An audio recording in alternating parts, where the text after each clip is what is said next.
Hey, what's up, everybody, and welcome back to my channel. I'm excited about this one today because we're talking about accountability.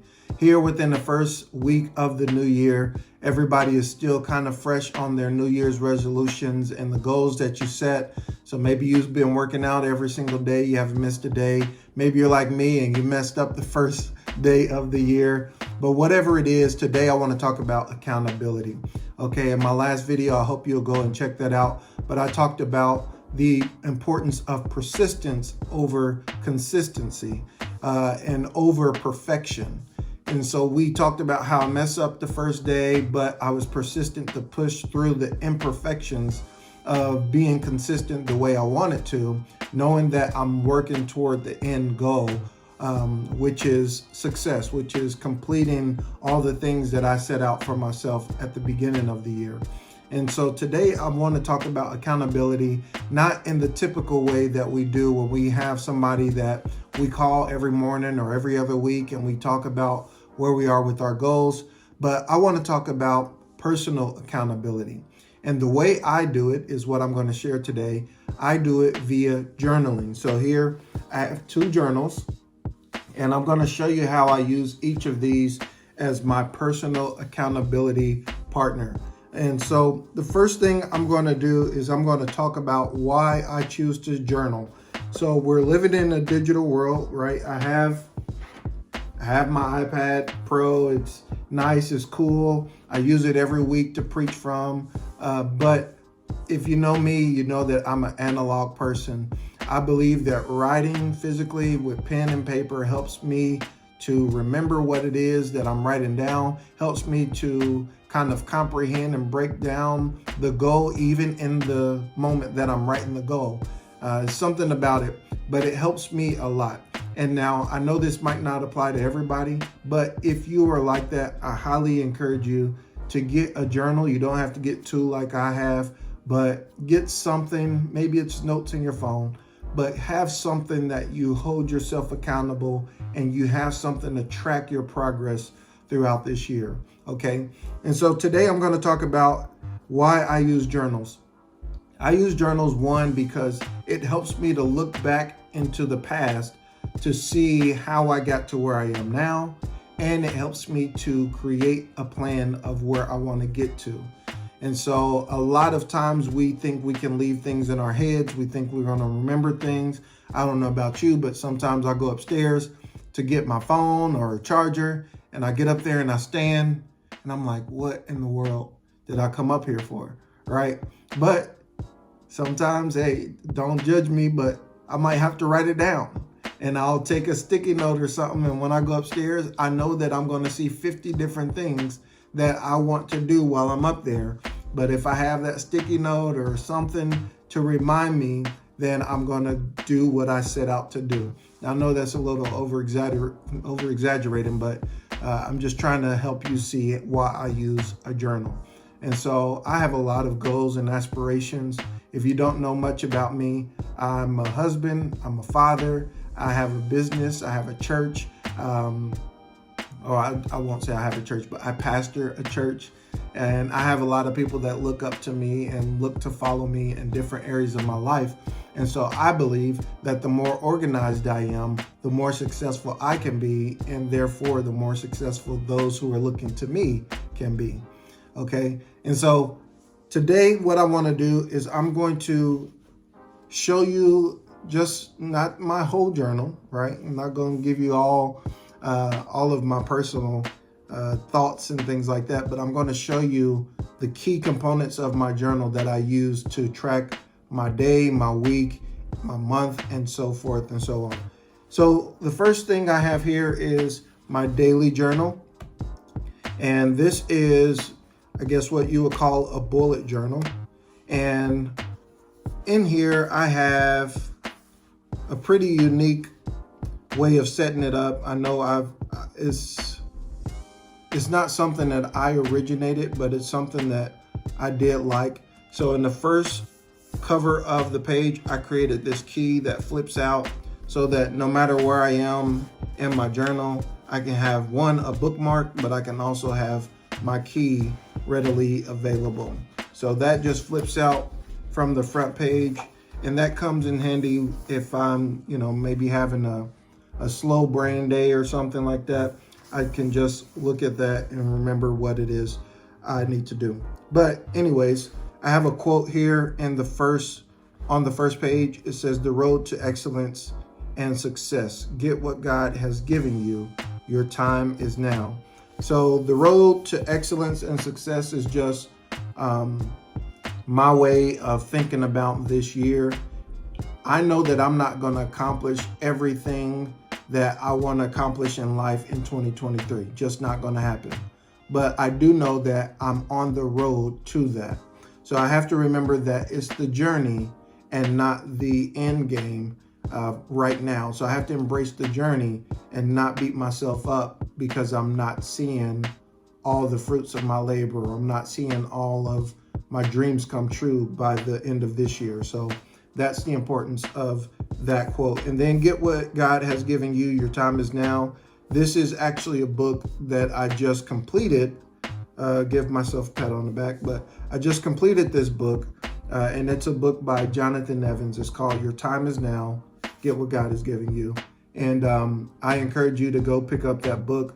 Jonathan Evans is the son of Dr. Tony Evans, who is one of my favorite preachers and theologians. So that book has been integral to my journey as a pastor and as a leader to go after what God is telling me to go after. So there's a lot of things in life that can keep you kind of stuck and afraid to go after things. Maybe you have friends that don't believe in you. Maybe you have strong family traditions that you're stepping out of the norm to do things, but you have to do what God has called you to do and not just fall in line with what you think you're supposed to do. Okay, so your time is now. Get what God has given you. He's giving you a very specific mission, a very specific ministry. You just have to find what that is and go after it. So with that said, I'm just going to skip a lot of these pages and I'm going to show you my weekly format. So here, my weekly format, I used to go day by day and try to do Monday, Tuesday, Wednesday, Thursday, Friday, Saturday, and then have all my tasks in each day. But what I noticed was that some days I wouldn't have anything to do, like on a Monday. So Mondays are my personal day. I take that off. It's the day after Sunday, so I just take a break from everything. But what I noticed in the past is that when I saw a blank space in my journal, I would always try to fill it with something. And so rather than just filling my journal with things just to have things in there, what I did was I combined my week into two sections, Monday through Wednesday, and then Thursday through Saturday. And I don't journal on Sunday. Sunday is my busy day. So I put all my tasks and things that I want to accomplish from the beginning of the week to Wednesday, and then from Thursday to Saturday. And so that has helped me a lot, and it allows me to not fight to fill up my journal, but to leave the most important things here and leave all the fluff out of it. So I used to write simple things like do laundry. And while some people might want to keep track of that, that's not really moving the needle for me accomplishing my goals. So this way works for me, Monday through Wednesday, Thursday through Saturday. And I just used a normal bullet journal format. So you can look up bullet journaling and find what works for you, but this is what works for me. And then over here on the right side is my favorite part of my journal, because it really shows me data on where I am. So if you don't know, I'm a data analyst, technical business analyst, I should say. But I like to look at data in a way that it's very easy to see. So I like creating charts and Excel sheets. So this is my version of Excel sheets in my journal. So up here I have my habit trackers. And again, just like I used to do on the task of my journal, I used to try to create habits for everything. And this year I condensed everything down to 3 of my most important habits that I want to continue to do throughout the year that I believe are going to make me better. So journaling, devotion, and reading a book. These are the things that I want to do consistently throughout the year. Some of these are daily. Some of these are, if I do it once a week, I'd be happy. But I don't want to go a full week without doing any of it. So for example, journaling, I don't beat myself up about journaling anymore. I used to, if I miss a day, I used to throw it out. And I feel like the entire journal is ruined.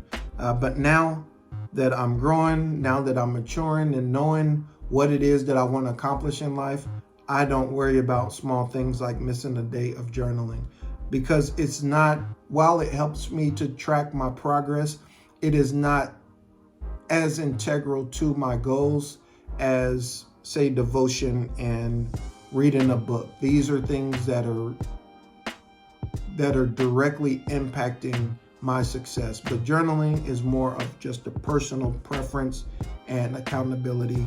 So if I miss a day of journaling, I don't really sweat it too much. But as you see, I don't journal on Sundays, but Monday through Friday is what I would like to aim for in my journal. So if I miss a day, I exit out and I highlight it red or pink. And if I hit the day, I check it and give myself green. And that is very fulfilling to look at the end of the week, to see what I was able to accomplish, what I was able to do. And then right below that is another way of just tracking my progress. Over on the left-hand side is my book progress. As you see, it's completely filled in now because I just completed this book this week. And so as I read a book, I will shade in what percentage of that book I've completed so far. So there you see 100% of my book. And then this is a sermon progress chart. It lets me see where I am throughout the week and my sermon's development. So as I said, Monday is my off day. Sunday is my preaching day. So I'm typically not working on a sermon Sunday, Monday. Now, Tuesday, I may have an idea of what I want to do, or not. If I don't, I'll just study. And typically my sermon comes out of my study. So as you see, this week, Wednesday was a great day for me. I got a topic, I created an outline, so I got about 50% of the way done. So Thursday, today is Friday that I'm recording this, so I have to go back and record for yesterday. But yesterday, Thursday, I really didn't make any progress other than translating the outline and things from pen and paper to electronic version. So I would say I'm about 60% of the way, because that is a big deal. All I have to do now is go in and fill in that outline with the manuscript that I'm going to carry with me on Sunday. So the goal is by tonight to have about 90%, and then Saturday is typically about 100%, if you can say that. No sermon is ever 100%. Just a quick tidbit for you. But below that is a note section where I can write any thoughts, any ideas that I have for the ministry or myself or the family. And this is what I do on a weekly basis. Now, what I do on a daily basis is I will write. I'm going to flip kind of fast here, but I write what I call morning pages. And this is just a daily brain dump to get whatever's in my head out onto paper. And it allows me to clear my head and to focus on my goals. So a lot of times as a father, as a husband, as a pastor, there's a lot of things that cloud my headspace, but I just do a brain dump and write it down in my journal. And when I do that, it allows me to move on in my day and not have to worry about the things that I've written about. Sometimes I'll write ideas in my morning journal, and again, because I wrote it down, I remember it. But that is my bullet journal and how I use it to hold me accountable with my goals. And the last thing, just really quickly, is this journal is my fitness journal. It used to be my bullet journal for 2022, but I figured I'd start a new one in 2023. So you see my morning pages. But here recently, I started working out. So all I do is I write the day, and then I write the workout that I'm gonna do. I might talk about how I felt. I might talk about how far into that workout I was able to get through. I write my total time, calories, average heart rate from my Apple Watch. But other than that, is really just tracking what workout I did, if I made it through, maybe if I had pains or anything like that. I think I'm going to start writing even down what I eat in the day to help me track this journey. So these are the ways that I journal to keep me accountable for my goals and working throughout the year, just staying focused on the things that matter the most to me. So I hope that you enjoyed this. Thanks for sticking around. Be sure to like, subscribe, and turn on notifications so you never miss a video. Until the next time, God bless.